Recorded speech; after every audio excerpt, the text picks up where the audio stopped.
Good afternoon, our merry Marvelites. Welcome to another fun-filled installment of Marvel Movie Talk. Continuing our conversation now on Shang-Chi. Of course, I continue to be the all-starest all-star of the panel. Christian Bladt, hello everyone, good to see you. Very excited to be joined by the one and only Katie Kawamoto. Am I getting your name right? I realized the last time I didn't make sure I said it right. And It's close enough. It's to the point now where I don't usually correct people. Technically, it's Kawamoto, but Kawamoto. it's, Okay. you Well, know, look, Asian names are hard to pronounce, you're the one who pointed out to me before the movie did that it's Shang-Chi and not Shang-Chi. So Kawamoto. Like Sean. Yeah, exactly, just like Sean. That joke And doesn't work otherwise. and our pal Alana Jordan down there. For our video listeners, she has sung on every one of those records. Alana, thank you for taking the time to talk to us. And of course, the one and only Jeff Duray, who has also sung on every record in his room. This is correct. I was actually going to make that joke, so thanks for. Thanks for giving you nothing to say right now. As usual. As usual. Well, Katie was kind enough to invite me recently to join her on the Con Guy, and we talked a lot about Shang-Chi then. But for this audience, I want to kind of sort of reset and just sort of big picture. Katie, tell people a little bit about yourself and what it meant for you to sit there and watch Shang-Chi.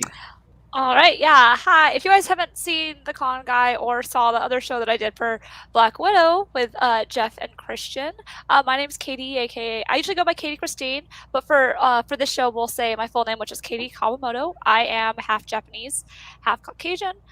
So this movie, as soon as they announced it, I've been really excited, to get some Asian representation in film, especially in the MCU, and it was emotional. I'm not gonna lie. I saw it on opening night at Universal City Walk with a line of other Asian Americans and Asians waiting to get inside. And it was a really surreal moment. And I'm so happy that I got to experience on opening night. Any Marvel movie on opening night is obviously a wonderful experience, but this one had a different weight to it for me. Because growing up, I don't think I knew another Asian until I was in high school, because that wasn't family. So it was really nice to actually have to see that. And the second time, I've actually seen it twice now. I cried the first time I don't remember what part I cried at, but it was just a very emotional roller coaster for me in a good way. And then the second time I actually cried at a different part, which was at the mid-credits scene in the end of the credits, which I won't talk about that yet because I don't know if we're doing spoilers right at the top or not. But basically knowing that this is not the only movie that we're going to get with Asian Americans or Asian characters, it was surreal. It's nice. It's a really great feeling to finally see that when growing up, you don't have a lot of people that look like you on screen. And now I do. And she has the same name as me too. So, excited about that. Yes, I know. So she's Katie, you're Katie. And so that means that the Funko Pop of Katie is essentially you. So Yes. That's why you had to make sure you get it. The Chinese version of me, I guess. Yes, of course. And, I was saying earlier that it's sort of the same thing that my wife experienced. For people that aren't aware, my wife is Chinese American, and she really enjoyed the movie. Was glad to see the representation, but there was this sort of feeling of like, I imagine it. She was a little angry that she didn't have this when she was a kid, and you look at the positive of how great it is, and I've said this before, that we have two kids that one day when they're making their way through all of the Marvel movies, they're going to have them all already. So there's so you've got Black Panther, you've got this, you've got Captain Marvel, you've got all of this representation that it took 20 plus movies to build. But I think that, it's great that we get to see that. And I know that it helps that the movie was fun, it was enjoyable, it was really well done, on top of the fact that you get the representation. Now, Alana, I understand that your rave review was limited to, well, I guess it's not 140 characters anymore, but you had a tweet and the Shang-Chi account was like, Can we retweet your comments? It's actually in New York City, apparently, on the big marquee. They put up my tweet. So, yeah, one of my friends saw it and didn't take a picture. So I was like, well, thank you. What kind of friend is that? Yeah. They switched it by the time I got my camera out, but I was like, that's you. So yeah, I didn't know that was going to be a part of it, but yeah, they did a screening, an advanced screening that I was lucky enough to go to at the Chinese theater, and Simu actually surprised everybody and did like a voiceover before it started. It was like, hey, we're so sorry, we're having technical difficulties, so everybody thought that like the movie wasn't going to play, and then he like came out and was like, just kidding, it's me. Yeah, it That was sounds like really they took a cool. page out of like Muppet Vision 4D, you know. I was at a Louis C.K. show where he did that. Really? Where he pretended that it wasn't. He stood off stage and affected a really horrible Boston accent because it was in Boston. It was like, tonight's performance has been canceled, unfortunately. And you could tell it was him, so it was just stupid, and he walked out.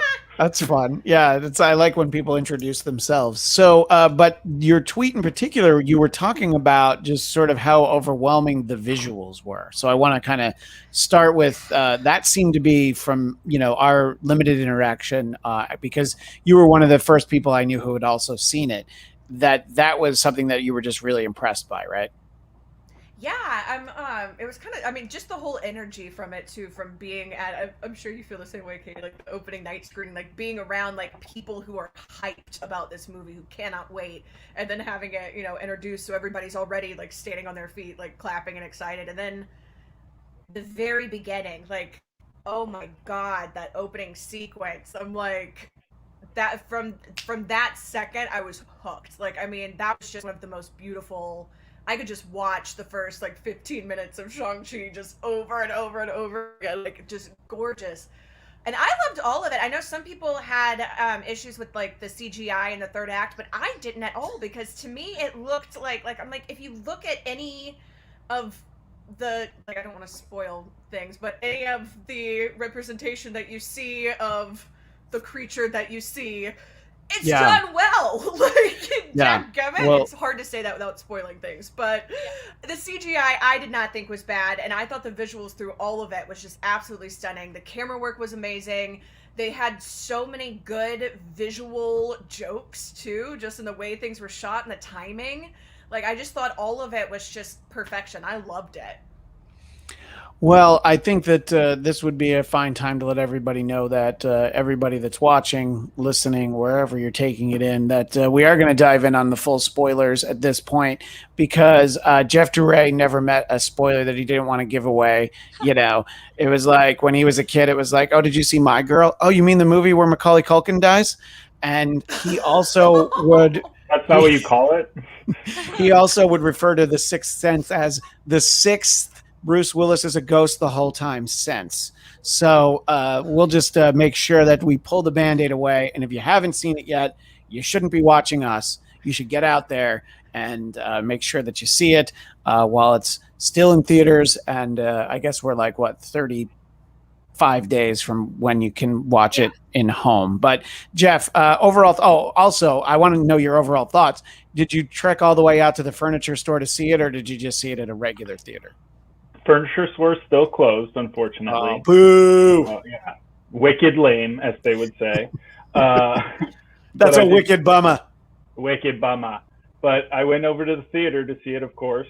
I don't know how else I would see it at this point. And it was good. It was a good showing. I went to an early showing on a Saturday because we went to a movie the night before on a Friday night, and it was awful. So we were like really concerned it was in the same theater. We had teenagers like running up and down the aisles screaming during the movie. It was really like, what is happening here? So I was like, oh, please don't do this during Shang-Chi. Like, I swear to God, I'll just punch a kid in the face. I'll go to jail. It's worth it. I did just interject. When I saw Ant-Man with you, I did think you were going to punch a kid in the face. I was Ant-Man close to punching that kid in the face. If kids had been running up and down any of my theaters, I would have legit probably tripped them. Yeah, and look, as someone who has brought kids to theaters who have run around those theaters, it's usually during the the daytime kid friendly shows, but I don't stay in the theater with them when they do that. That's usually the time to scoop them up and go like, well, I guess I don't get to see this movie, do I? Yeah. In fairness to all these kids, I'm pretty sure I ran up and down the aisle when the T-Rex came out during Jurassic Park. So I've been there. I understand. I can relate, little children. Uh, anyways, so we went to a good showing. It was a lot of fun. I loved the movie. It was great. I mean, I think it's fantastic when a movie can both be representative and also just a fantastic movie, right? I think Black Panther did that the same way, where like you can hold it up in its accolades for being representative because there's nothing else wrong with it. It's not just about representation. It's a great film that also is great representation.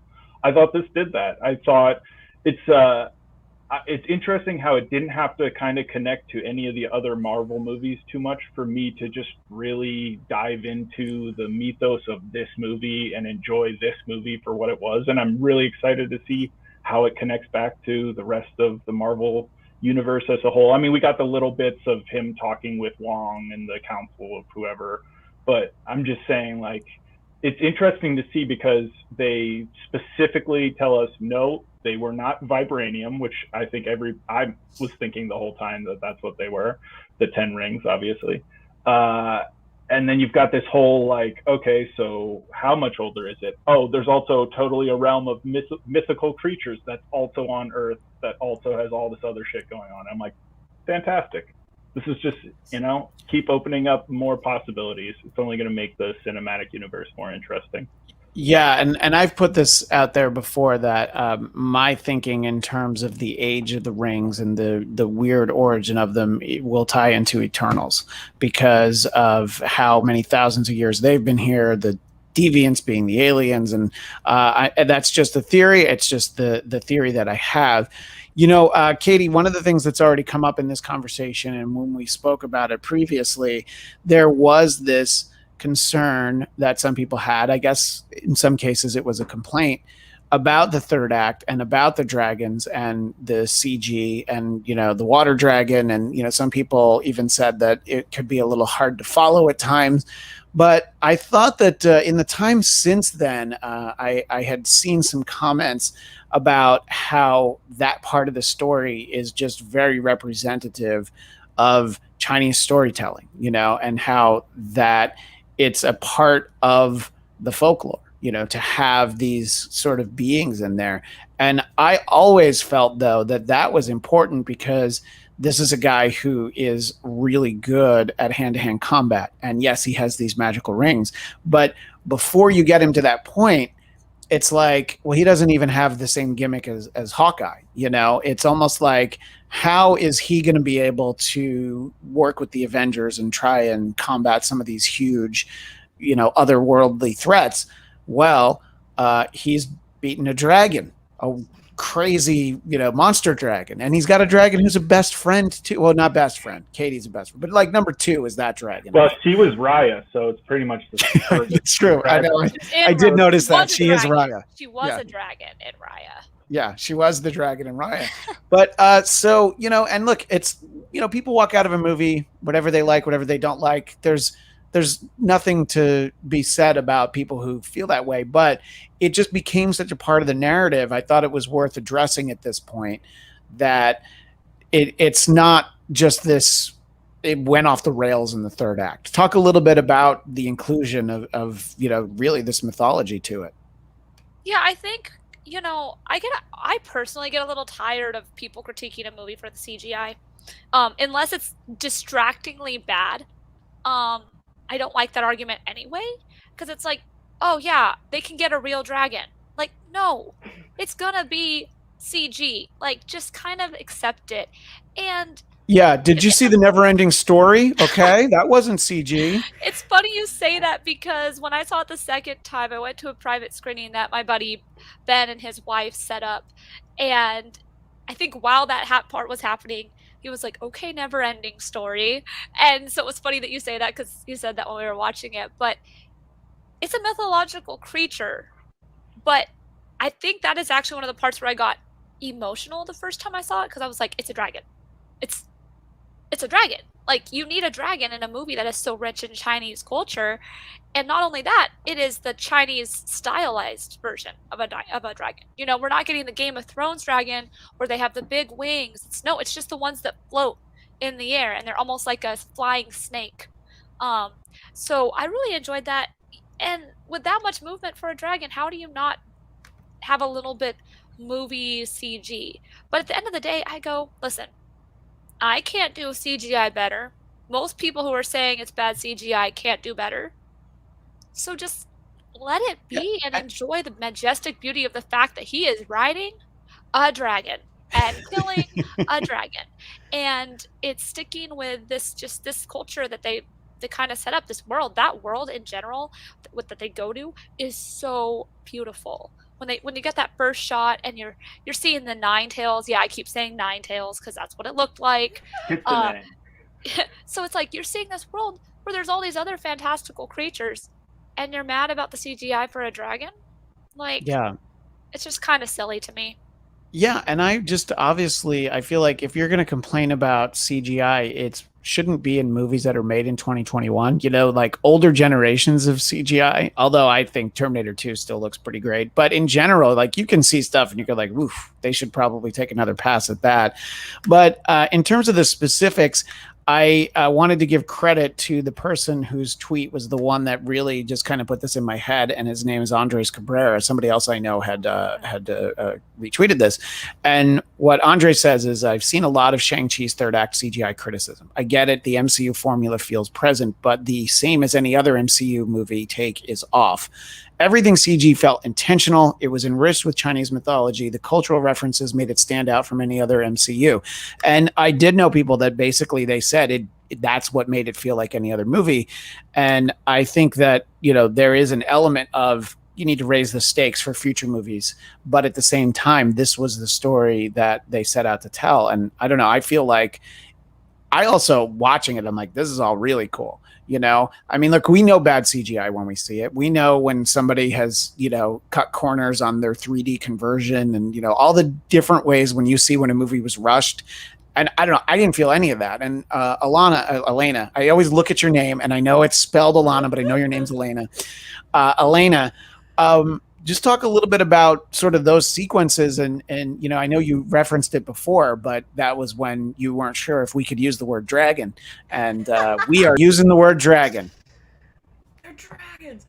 I love it. I think that I think Katie kind of hit the nail on the head. Is that a lot of people I think who criticize it feel that it needs to look stylistically like a realistic dragon because they're not as familiar with Chinese folklore and with the gorgeous painted. I mean, you look at some of these old tapestries and things with the dragons painted on, and this is just like one of those come to life. Like, that's why I feel like it is very, very intentional, and the way that they look is so, I mean, it's lifted right out of the visuals that you see, and they show them throughout. So I don't understand why people don't really get that. So I'm like, if you didn't know it, they showed you it painted at the beginning and then throughout the movie. So, okay. But yeah, I loved it because it just felt like everything was so true to the story that they were trying to tell, and having it so set in this folklore and having it as a visual representation come to life in 2021 of this ancient, you know, representation. I mean, who's to say that the dragons didn't look like that, you know? Like, if that's how they were all painted. Yeah, it's like the point that I always make when people complain about specifically the time travel in Endgame. It's like, oh, I'm sorry, the made up science that they use in their movie, it doesn't subscribe to the made up science that you like in other movies. It's like, yeah, these aren't what dragons look like. Really? Have you ever seen pictures of dragons from, you know, like the 1700s? I think this is what dragons look like. Rain of fire. Oh. Yeah. Yeah. Sorry, what was that, Elena? Oh, I was just saying, because consistently, like, throughout all of Chinese folklore, when they show a dragon that's like a water dragon, it looks like the water dragon. When they show, like, the evil, it looks like it. So, I mean, it's not even like, is it accurate? It's like, if it's consistent, then that's a representation of that consistency that you see throughout that kind of, you know, folklore that's painted out. So I don't understand why people are hating on it so hard. I loved it. But right. I also love too that Morris looked like my cat, just without a face and with wings. I was like, oh yes, this little chunk, I'm here for it. Meanwhile, somewhere your cat's like, uh-oh. Did you guys notice that? What's that, that Katie? creatures have 6 legs. I didn't realize it till the second watch. It's not 4 legs. There's 6 legs on that thing, and then the wings and no head. I've seen it twice now, and I did not realize they Yeah. had 6 legs until you just said it.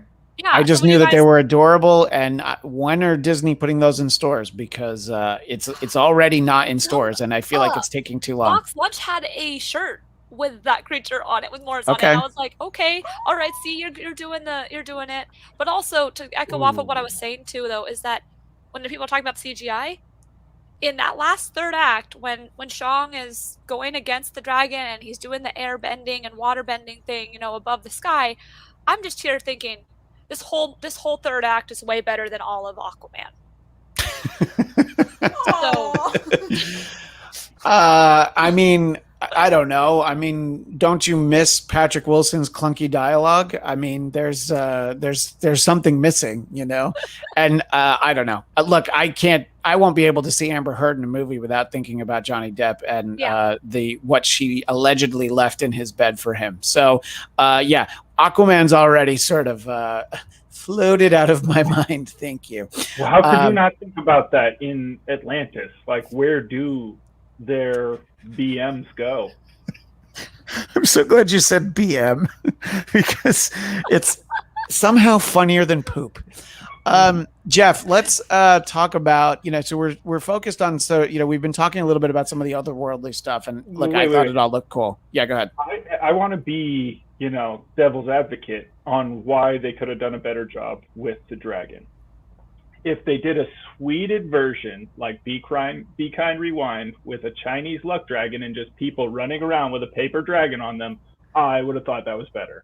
So you want practical effects instead of, you want paper dragons and yeah. Well, yeah. Only.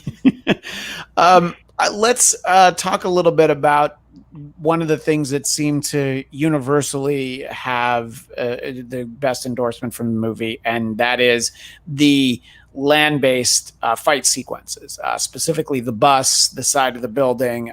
You know, those are the two most immediate. Jeff, just talk a little bit about, you know, having these fight sequences in a way that they are integral to the story. You know, I mean, it's, you know, first of all, just letting us know who he is and what he can do. But talk about those two in particular, the bus and the side of the building. I think it's really impressive when you know that Simu has a background in stunts and did that shit. Like, there's a video of him jumping off the bus and swinging around. So it's like, I think it's really impressive that somebody can do their own stunts like that, like, and be convincing with their martial arts, and then be that charismatic. Like, I think I liked him in Kim's Convenience. I've said that before. I think he's a really talented actor, and I'm excited to see him in more projects. I hope this is a jumping off point for him, and we get to see him in a lot more shit. But I loved the bus fight. I think that was the one I liked the most. I like, you know, the side of the building was awesome, but the bus fight to me had more of those, the little winky moments, and it was more of the introducing him as a fighter. So I appreciated that more. I don't know. It's hard to judge the two of them against each other. Yes. The jacket is a very inventive moment. It's you know, it's being able to include stuff like that, I think, is great. Yeah. It also had like with the jackets part in the bus in particular, I was a huge fan of that too, Elaine. I was like, oh, first of all, took the jacket off. Second of all, put the jacket back on. But also it kind of had a dancey, like a hip hoppy dancey type feel too, mixed with like this martial arts thing. And so I just was loving that in general. And the fact that he just full split out, kicked people in the face. I mean, and then when I would cut back to Katie just being like, like that's what I'm saying. Like, the visual humor is like in the middle of this amazing fight sequence, arguably the best, you know, hand-to-hand fight sequence that we've seen in the MCU, I would say, because I can't really think of one really that's comparable to you know, the moments that we see in that one, especially the jacket scene. Like, that's the one that I just like, I lost it. So good. But like using the jacket to like stop the punch and then just like like, oh my god, amazing. I just thought it was brilliant to have that, and then cut in where you had, you know, the moment to laugh, and then back to like the, oh my god. it just made you feel so many things in such rapid succession, especially in those moments that were paced out to be quicker. So it just made it feel like it went quicker too, because you felt so many different things in such a short amount of time. Brilliant. Yeah, and I think that Katie has that great role. Katie in the movie, not you, Katie. Sorry. I know. Fine, yeah. She has that role of sort of like, saying the things that I think a lot of us in the audience would be thinking in the moment. And, some of it's very little. Like when she's like, "What happened to your shirt, dude?" Just stuff like that. I think is very funny. And she is every single like person in the audience that is just like, you would be like, okay, oh, why are you not wearing a shirt? I don't mind it, but like, yeah. Why? That was also the best way too to do the exposition that you need and have it in a way that didn't feel forced at all, because it's like, okay, they've been friends for this long, so they would be, able to just speak their mind with each other. But to be able to say all the things that we in the audience are like, wait, what is happening? And just explaining it out. Yeah, no, I think that obviously, there's been plenty of conversation about the importance of family, which we'll talk about in a moment. But the fact that Shang-Chi and Katie are really, they're their own family. They both have, well, Shang-Chi really doesn't have family that he sees and interacts with. So he's sort of made himself part of Katie's family. And I think the closeness of them sort of driving the whole movie, and I've certainly commented on this before, but the fact that there are multiple times in the movie where she could logically have been sent away, but the fact that she wasn't, I think, makes for it to be fun. And there are practical reasons to have her. It's like, well, she does drive really fast, and then I don't know what Kate Bishop's going to be able to do as Hawkeye's new buddy, because I feel like Katie's going to give her a run for her money at this point. But we'll see that matchup. Well, I hope you like people shooting bows and arrows. What were some of the things, Katie? And like I mentioned, I've seen it now for a second time, and I always like to see movies like this a second time because, like a big, like a Star Wars or a Marvel movie, it's always like, there's always like, oh my God, this is the new one. I'm taking everything in. And then when you know where it's going, you can kind of relax a little bit and see. So you were talking about, the noticing the physiology of Morris the second time. What were other things that kind of jumped out that maybe didn't really stick with you from the first time? Maybe either things you didn't notice or you just kind of forgot by the thing that happened immediately thereafter. I can't say there was anything else I really didn't noticed again. After seeing it the second time, there was just more time to kind of let it marinate and think about the long-term effects that this movie is going to have, thinking about how every action was intentional, things like that. On a side note, hey Ivan Soto, long time no see in the chat, just saying. But also, like when I was saying that there was a second part that made me cry the second time, it was the mid-credit scene, which the mid-credit, obviously since I'm talking spoilers, the mid-credit scene, you see Wong having a conversation with Shang and Katie, and basically they're critiquing what these rings are, what they mean. And that's when you realize this is a big picture thing. This is not just a one-shot thing where you're only going to see these characters once. That's when you realize, oh wow, and it made me emotional when Wong basically says welcome to the MCU. Yeah. And it hit me. I was like, oh, okay, we're getting Asians in the MCU. Like they're here because of this movie, but you don't always think about it because you're just so engrossed in this land that something so small means this big, huge thing is coming. And I think that was the biggest thing, is when you first see the movie, it's all hype. You're like, is it going to live up to Marvel? Is it going to be as good as this movie? Is it going to, is it going to be as good as Endgame? How is it going to play into the multiverse? And your brain, as much as you want to turn it off in your first viewing of a movie, it's hard because you're thinking about all these things. And the second time, you can be like, okay, I've seen it. I know what to expect. now I can actually critique, like, oh, is this thing about the CGI true? Is, all this true? And you can kind of see it through a different lens in a way, even if it doesn't mean noticing things you didn't notice before. Because I don't think I noticed many things that I didn't notice before. So, but that was the biggest thing for me, is it's like, it's set, and now I can just enjoy it more. Yeah, and specifically to the point you're making, the fact that there had been these conversations and some criticism about the third act, I was like, all right, I'm going to settle in and I'm going to take a look and I'm going to see, did I just give them a pass? And honestly, the second time I was like, no, I still thought it was really cool. So that works. Jeff, what were some of the standout things? Obviously, we're talking about the fight sequences. What were some things in the moment where, even if it's little lines, little interactions, anything that you were surprised by, what were some of the things that really stood out for you in this movie? Well, I was going to say, before going back to the bus fight, the guy who's also in Spider-Man, who's in the trailer with filming the thing, he was hilarious. I want more moments with that guy. I want him to be like the new Stan Lee, where he's just in the background doing something like that of every movie. I think he was really funny. That's just a particular moment I just remember laughing really hard at right off the bat, and I was like, okay, good starting off point for this movie. I'm interested to see what happens with the sister and her little like ninja crew thing, right? We see that they made it more hip hop. So does that mean it's good, or does that mean that it's like anti-hero? I don't know. We'll find out. Yeah, I mean, I think that's a big question, sort of, going forward. I mean, I think that remember when we meet her, she is running this fight club in Macau. So it's not like she's this virtuous hero with a capital H. She just helps her brother out in a situation where it makes sense.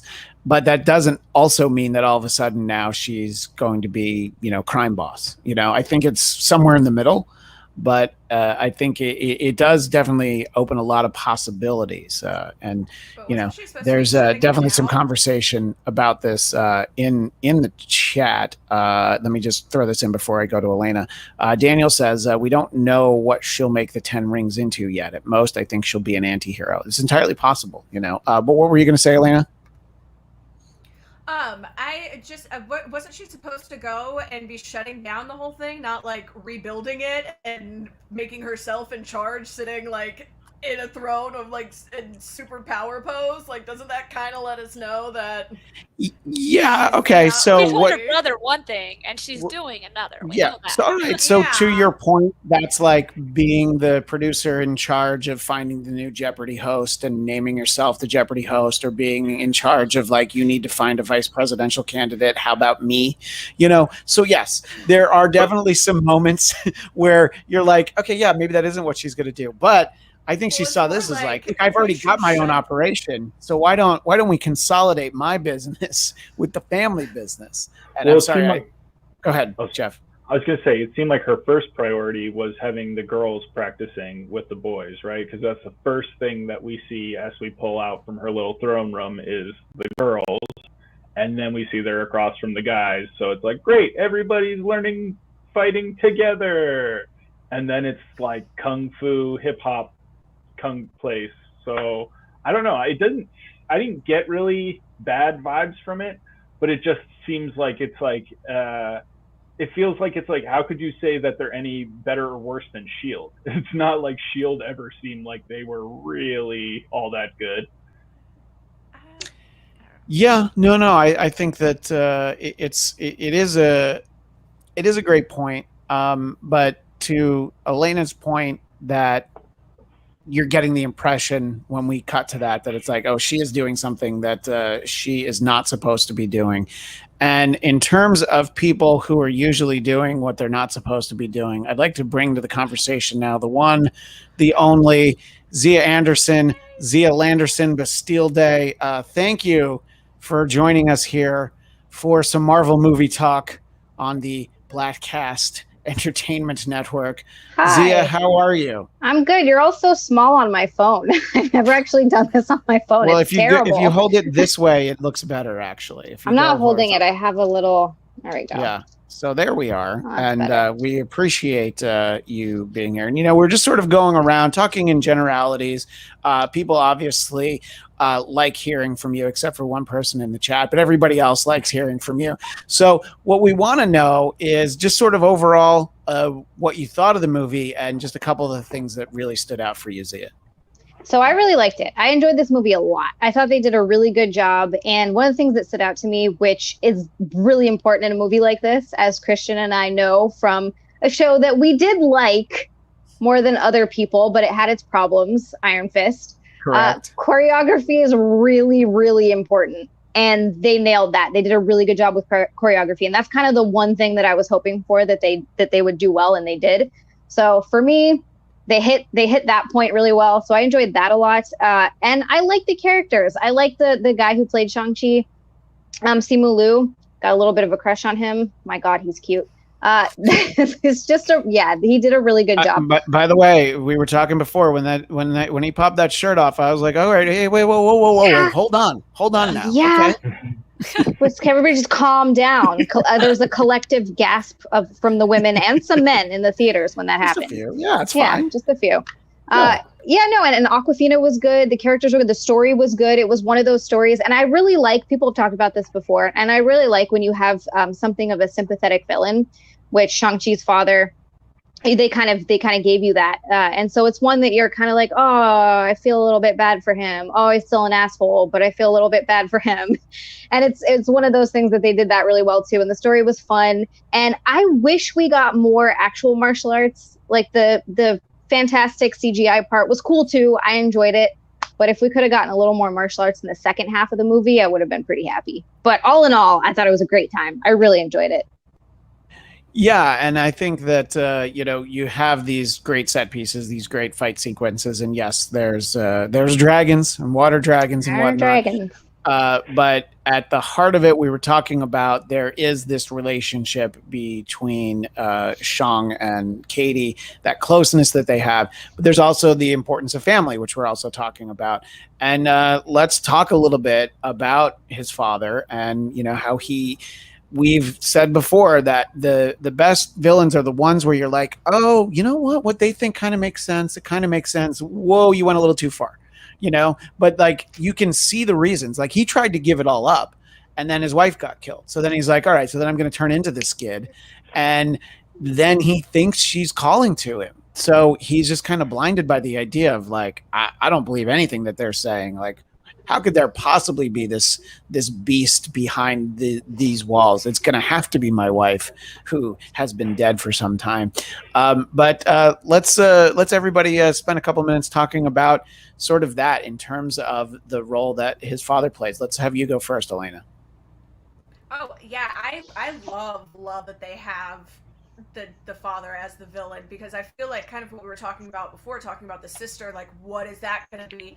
I feel like it's kind of set up to be almost like another type sympathetic villain, but one that is kind of able to kind of come around eventually. Like that's kind of what they're setting up, because her whole thing is also, like she wants gender equality. Like this is a good thing, but when it's like pushed to too far, it's kind of like what you were saying, Jeff, like how this movie is kind of reminiscent to Black Panther in a lot of ways. I feel like because it has a sympathetic villain, that's another reason why the story is one that grabs you. It's not like here is evil incarnate. Like we're not looking at like a mega Nazi like in Captain America, you're seeing like this is somebody who you can really feel for and who under different circumstances you could potentially root for. So especially too having it introduced with that beautiful love story between the two of them and seeing that look, like y'all know the one that I'm talking about in the opening, just like the look that they have is like, this is somebody who loves this woman. Like they love each other so much that it makes sense that, he thinks that he's fighting for love, which is a worthwhile reason. He just doesn't understand that he's kind of being tricked. So I thought that it was brilliant the way that they laid the whole thing out, and I think that the way that they're setting it up with the sister kind of almost taking on a similar role, but I think not being consumed by it, like her dad was. I think she'll eventually kind of come around and end up maybe joining them, but we'll see what happens on that end. But I thought Yeah, I think their mother, obviously takes a page from the great film Love Story, where they say that love means never having to say I'm sorry. Well, love means never having to say I'm sorry that I just kicked your ass and made you look stupid, even with your magical 10 rings, And I think that's the real love, because he's like, probably his reaction could have been, I'm going to have to kill this broad, aren't I? But instead, he's like, oh, no, this is great. And I do think it's great that it's sort of like, there's something that it's almost like a ballet, sort of the way that they're fighting. It's so well choreographed, and the style she has, where they make the point. Michelle Yeoh makes the point to Shang-Chi, the open hand and the importance of that and the difference. And yeah, I just think the importance of his parents throughout all of this, Katie, I think really says a lot. And obviously the mother is only really we only ever see her in flashbacks, which I think is a really important way that we see her. But what do you think, Katie, in terms of the actual family in Shang-Chi's life? So I have a point I want to make, but I do want to address a comment about this that Daniel made earlier, because he said that one of his friends thought it was predictable, the whole father-son conflict and how it plays out at the end. I can understand why someone would think that, but at the same time, it did not bother me, and I believe you said it did not bother you either, because it would have been really easy for Shang to take revenge and just be like, yeah, I'm going to kill my dad, and he chose not to, and he chose to just, forgive him and realize, like, you did this, but it's not, doesn't feel right to kill you, and it shows that he is human and that he doesn't want that. He doesn't want to be a killer, and I think that was a very big message that was important for the film. But let me just jump in for a second too, because if you have a less well-rounded character, there could also be this idea of like, well, I'm taking these rings with me. I'm not giving them to you. What would I do that for? So I think his arc is actually, in his final moment, he is actually heroic. Not to compare to the Holy Trilogy, but it's sort of like a Darth Vader moment where it's like, well, at least the last thing I did was good. Yeah, I might have killed a bunch of kids, but look what I did right at the end. Remember that, Yeah. But anyway, back to what you were saying, Katie. Sorry. But there is the family he was born with. There's that friend. There's that family story. There's also the family you choose, and there's also a very good representation of a Chinese family and an Asian American family, because you see his family who's speaking in their native tongue, which was a huge move for Marvel. And I'm so happy that the first 10 minutes of this film is them speaking in native tongue, which I was not expecting. I thought it was all going to be English. Most films that are filmed and are American do that, and it added something to it. This is China, long time ago. They're not going to be speaking in English, but then they also show Katie and her family, who are Asian American, who are immigrants, and the difference of when she's like, I don't really speak Chinese well, but that she understands Chinese because of her grandma. Right. So you also got. And by the way, that guy has a great response. It's okay, I speak ABC. That was one of the funniest lines. When Awkwafina was giving him shit for changing his name from Shang to Sean, dude, that killed me. I love that. Great. And then there's also the family you choose. Katie is his family. Katie is the family that he found when he needed someone else to be there for him in his life. And as far as most Marvel films go, and you guys can correct me if I'm not correct, but you don't see a lot of family stories in the MCU. You see a lot of family you choose. You see a lot of the Avengers, they're all family. But aside from, a couple stories, we had one in Black Widow, which is talking about family. But there's been relatively few stories like that.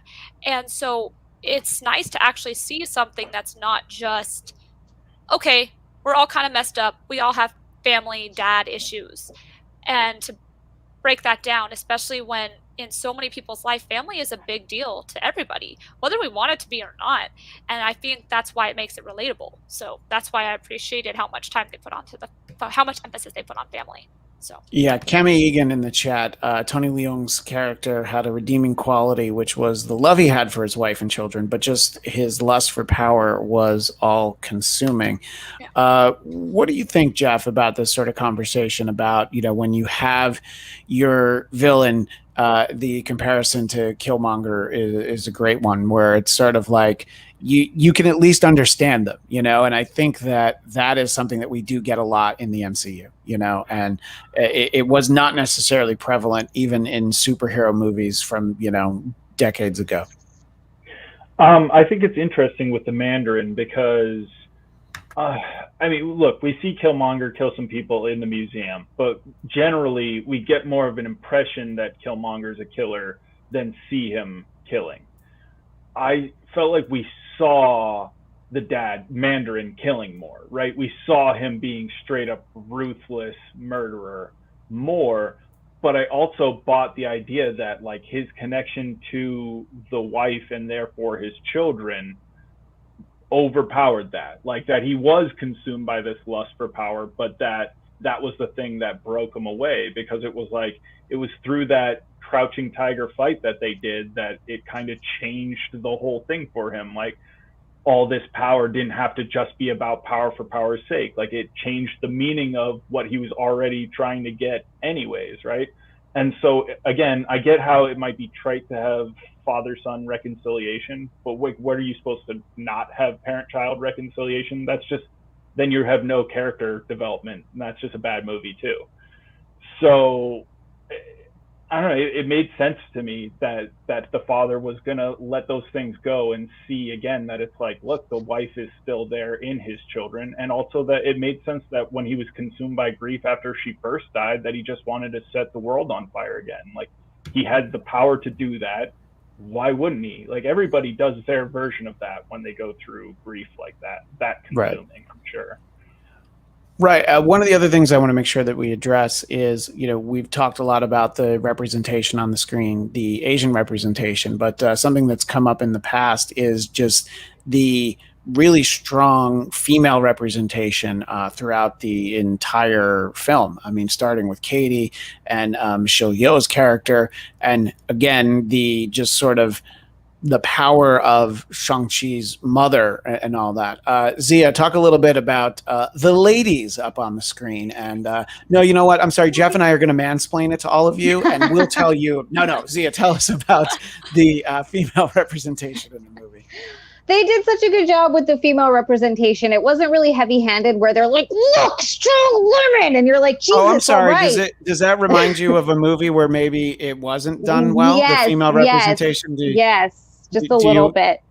Do you want to say the name of that movie? We're not going to talk about Captain Marvel again. Okay. I was going to ask, is Captain Marvel same? Okay, all right. Yeah. No, they did such a great. They let the characters speak for themselves, and they were just very well written characters, and I really enjoyed that. Starting with Katie, who I've seen, Awkwafina can be a very big personality, and a lot of people don't like her, but I thought that she was really great in this role, and I liked her character because here's where it gets a little bit interesting. So she's there through all of it because she's part of his family. She is his chosen family, and they're, really, really close. So obviously she's going to go with him. What was funny to me though, is how when Wong comes through, he's just like, yeah, come with me. You better come too. Like now she's just a part of it. She doesn't really do anything. Like granted, she did in that moment where she shot the dragon through the throat. Like she saved Shang's life and probably, saved the entire world from getting eaten by that giant dragon thing. But she doesn't really do anything. She's not actually important when it comes to any of that stuff. She's just kind of there. Like she's a good driver, but she is a good driver. But the fact that nobody knows that she can shoot a bow and arrow, that's my point. Yeah. And they just learn. They're like, well, you better come, and you're like, okay, but why? And I'm fine with it. It's just funny. You're like, but that was like the one hole where I was like, all right. But other than that, go ahead. Sorry. I think it makes sense. Like if she was there and like that whole mystical land, and she saw everything that went down, and Shang was clearly busy, across the water with his dad, that that Wong might be like, so while he was busy with that whole moment, what the hell was going on here? Like fill me in. That makes sense. Yeah, and that sort of makes sense too. But at the same time, then he could also go get the sister, which like he didn't get the sister for anything, and she's off doing her own thing. And it was like I would, if you're covering all those bases, go get everybody. Like you need to get, you need to talk to everyone. Yeah. Wait, what happened? Sitting in the bar. Right. Yeah. Like, I'm not gonna make another trip. I don't have like these portals take some time. It's almost like once she gets yeah, exactly. I made the comparison earlier. It's like at the end of Back to the Future, the first one, when Doc's like, well, you got to bring your girlfriend. And then of course, in the second movie, they're like, actually, we don't need this girlfriend. We got to make sure she falls asleep. So the idea is though that I think we're going to see that she is maybe more important than we realize. I think that's a story that hasn't been told yet. And Katie, is that something that you had thought about, that perhaps that in addition to having the name of someone destined for greatness, did you get the feeling that Katie is, that there's probably stuff that maybe Wong just knows something that he hasn't even had the time to explain yet? I mean, it's possible. Wong knows a lot. They all see a lot. But I think it's also more like, hey, so this Avengers business is a need to know type thing. And you've been through some stuff, you've seen some stuff, so you're basically kind of like an honorary person that we're going to bring in, because it does involve you. You know what these do. You've seen it. You've seen what we're facing. You've seen how these use. So even though she may not have the physical strengths that the rest of the MCU characters have, she has a different standpoint. She has the more of a civilian outlook. She has more of the knowledge-based stuff. She has more of the relatability of it, if that makes sense. You actually see her as this everyday girl who, when things happen, she takes charge. And I feel like that's also a good message for young girls to be like, you know what, maybe you aren't a good archer. Maybe you're not good at combat, but maybe you're good at other things, and you're going to use those to the best of your ability. And she did that. And I think it's also an important message for the girls to be like, I can still look up to her. She's still kicking ass. She's still trying her best, and she's gonna just keep going through full speed and see what happens. And I think that's kind of inspiring. So go ahead, Elena. I thought it was also just kind of Wong was like, all right, well, you two are real tight, like, and she's real stubborn, so she's gonna make you tell her whatever I say anyway. So may as well just have her anyway. Yeah, like, it just kind of felt like that was kind of the vibe, too. Like, and from the audience perspective, having somebody who is just, like, a regular person who can then give us the exposition without it feeling forced, who can ask the questions, like, hey, I don't know what any of this means, explain it to me. Then we as the audience will get to know what's happening in a more natural way. Plus, just anytime we have more Awkwafina, I'm here for it. Yeah, and then I think, Jeff, there is obviously this important idea of, that, yes, you have people who are born with abilities, you have people who have magical rings, but that obviously if anybody has the right amount of heart, yes, maybe you can actually have the perfect shot and get the dragon in the heart. But you look like you were about to say something else, Jeff.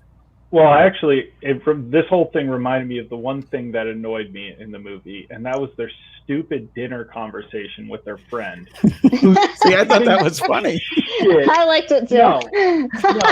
Jeff was like, no. No, here's why it was dumb. She was giving them shit for wasting their life, and they're supposed to be 24, and he said that Awkwafina had a graduate's degree from Berkeley. She would have just fucking graduated. What are you talking about? She's wasting her life. That's the dumbest shit I've ever heard. So, yeah. On that note, if she's this smart and they're this brilliant, why wouldn't Wong be able to teach her magic? Yeah. Oh, that'd be cool. Look, I said, there might be something going on like later that happens of why he brought her, but just in the moment, I was like, how do you know she can do anything? Like, you don't, like, maybe there is more that she. Somebody froze. But that's all right. Weird. Everybody just disappeared for me well, that's because you froze. Yeah, don't blame us because you froze. I think everybody's frozen. Yeah. Yeah. It's Zia's burner phone is really what happened there. We'll pop her back in I like in that a it looked moment. like she just Like Yeah, wipe the screen into pixels. Like, yeah, It's right. like Exactly. Thanos snapped and away went Zia. Exactly. The whole Infinity Gauntlet was all just building up to make Zia go away, and she's working is on she back? reconnecting. Oh no! I think missed she that. will pop back in. She's Yeah. already ducked out once. So smart Well, of them too to change the rings from like rings like it was in the comics, so that it wouldn't be yeah. like the gauntlet. Like I was like, brilliant. Yeah, I think that Zia's theory is that the phone battery was low, so she says thanks everybody, and she appreciates it. Aw. But Bye, Zia. Thanks for joining us. yeah, thanks for being here. I did want to talk to her about the fact that Captain Marvel made an appearance in the movie, because people who know her know that she was not a fan of that movie. But I think that the importance of that scene is obviously the where we're going forward. And that's kind of how I want to wind this down. Is we sort of touched on my theory as to what the rings might be. There are many other possibilities. That's just the one that I was excited about in my head. But let me ask you first, Jeff. Where do you think it goes from here in terms of how involved Shang-Chi is going to be, and just the movies that we already know are coming out? Do you think it's likely that we'll see him in any of the next couple movies, or is he maybe a little bit more suited for an Avengers movie before a Shang-Chi 2? I don't know. Well, I could easily see a Shang-Chi 2 before an Avengers movie, because I think Feige's been on record as saying we need to build back up to that. Remember how we did it the first time? So I don't think there's going to be another Avengers movie for a little while. And I would assume, based on the success that it's had so far, that if they haven't made plans to incorporate him, they're going to incorporate him in more things, or if they should, if they haven't planned that yet. It seems like he's going to be part of the Avengers and ongoing things like that, because they're making these connections to like Bruce Banner and Captain Marvel and everything. I know, isn't the Marvels supposed to come out in the next couple of years? Eternals? No, the one that's called The Marvels, which is essentially that's- Captain Marvel 2, but Ms. Marvel will be in it. Monica Rambeau will be in it. That is, I think, a 2023 without looking it up. But yes, that is something we're building to for sure, though. I think that is going to come before or right around this next Avengers. I think a movie that's already a team-up movie like that is going to be closer to when we're getting to Avengers. No, I definitely agree with that. Elena, what did you think when you saw that scene in terms of the wheels that started spinning? Did you get out your handy notebook and start writing out numbers that you saw that the rest of us didn't see and what they added up to? And for people that don't know, Elena came on, I believe, at one of the last episodes of WandaVision on Marvel Movie Talk, and she schooled us on some numbers, the numerology that we didn't realize. So was there just production stuff in the background in general that I just got way into, because sometimes I do that. Why not? but was there something about sort of seeing him like ushered into the MCU as we're talking about, that started some wheels turning about, like, well, I want this to happen and that and this and that? Definitely Eternals. Like, I think you're definitely on the right path with that, which I was excited about. I feel like there's, I don't know, I think that they just have so many possibilities now, especially because this character was so successful. I'm hoping that it's going to lead to maybe some projects that were kind of, questionable team up ones that they weren't so sure about, that maybe now they're going to potentially happen. I mean, I'm still going to always be bitter that there was never a Hawkeye Black Widow team up buddy movie, because that would have been perfection, but whatever. Yeah, and then there's always also sort of the smaller scale, that stuff you might get, that the disillusion of the Netflix deal meant that we didn't get a Daughters of the Dragon series that it felt like they were building towards. And I think Colleen Wing still needs to get her day in the sun, and maybe we get all of that. Before I keep forgetting, yes, this made me think back to that Iron Fist comic you lent me back in the day. That was the beginning of the Tournament of the Heavenly Cities, right? With like Kunlun and all those. Is Talo one of those heavenly cities? If not, can it be one so we can have that story? Well, that is one of the things where I think going forward that, you know, Shang-Chi's mom talks about how her kingdom is one of them. And this was something that our pal Daniel Drew messaged me about immediately after he saw it, because he was so excited at the idea that we were going to get Kunlun. And they do have rights to Iron Fist and all the characters associated with it. You know, that reverted from Netflix after 2 years after they canceled the show. So they're able to do whatever they want. And I mean, I think that, you know, the budget for those Netflix shows was impressive, but not enough that we even saw Dragon and the Defenders. So the idea that they could actually put some of that mythology and combine it with Shang-Chi, I mean, look, it's clearly you can kind of bend some of what the established material is. You know, this idea of he who remains as an iteration of Kang is not something that we had previously, but it made so much sense. And sorry if somebody hadn't watched Loki. I didn't even think about that. But if you hadn't watched Loki at this point and you're watching this show, you know, I don't even know how to talk to you. I mean, it's all connected in the end. Like, let's be real. So yeah. But no, I mean, that's sort of one of the things I'm excited about is seeing more of Tao Lo, and you know, does it? You know, do we get Kunlun as well? And I think that the answer is one of those, like, probably. It just depends on what stories they want to tell first, and then do they get sidetracked along the way? But I don't know. What do you think, Katie, in terms of the future for the MCU, but also the future for Shang-Chi in his own standalone movies? I think, obviously, we're mentioning the Eternals, and usually Marvel, whether they think a movie is, you know, a tester and scene like that, I still think they have an end game and they have a plan for, if it goes well, this is how we're going. In a perfect world, this is how we're going. And I everything they do is intentional, no matter if it's long term or short term. So I do think it'll be a bit till we see, like Jeff said, another Avengers movie. It's kind of like when, I'm going to use a sports term, even though I don't know how many people here watch sports, but it's when your sports is going through a rebuild. Like if you get a whole bunch of trades and you bring in a whole bunch of people, it's kind of like that. You know, you're rebuilding the next line of Avengers, essentially. It's going to take time. It's going to take patience. It's going to take a long time. But I mean, I'm pretty sure Marvel knows that they're not losing their audience, even though it seems like there might be some, you know, superhero fatigue. They surprise us. And then we're just like, well, back on the wagon, you know, like I'm still there watching, you know, 4 Disney Plus shows and I'm still watching the Marvel stuff. So, yeah, and honestly, I'm just anxious to see how it's all connected.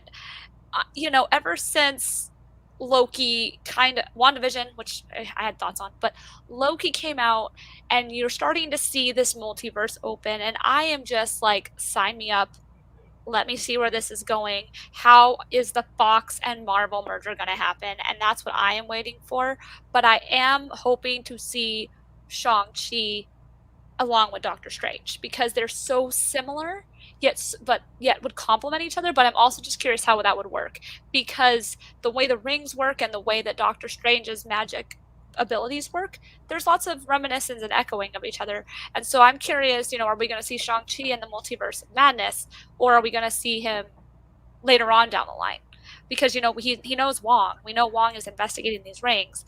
And I'm also like, where is Stephen Strange during this? Because obviously Wong is the one talking to him and Stephen's not there, which I'm guessing he's doing the Spider-Man thing, because I'm assuming they're kind of, you know, yeah, when we get the timeline for these stories and WandaVision and all that, it'll be interesting to know. And by the way, in the chat, Ivan Soto said what we were all thinking. Listen up, DCEU. Don't force your team up movie just because you want to make more money, you know. And then decide you're not going to make it anymore, you know. Yeah, right, exactly. So I think that, you know, I think that, Katie, your point about sort of having some rebuilding is important, and it is one that I can certainly relate to, having been a Mets fan for most of my life. Most years are rebuilding years. So yes, I think that here's the thing too, though, because you know, the obviously having a global pandemic is a terrible thing. I'm not trying to marginalize that,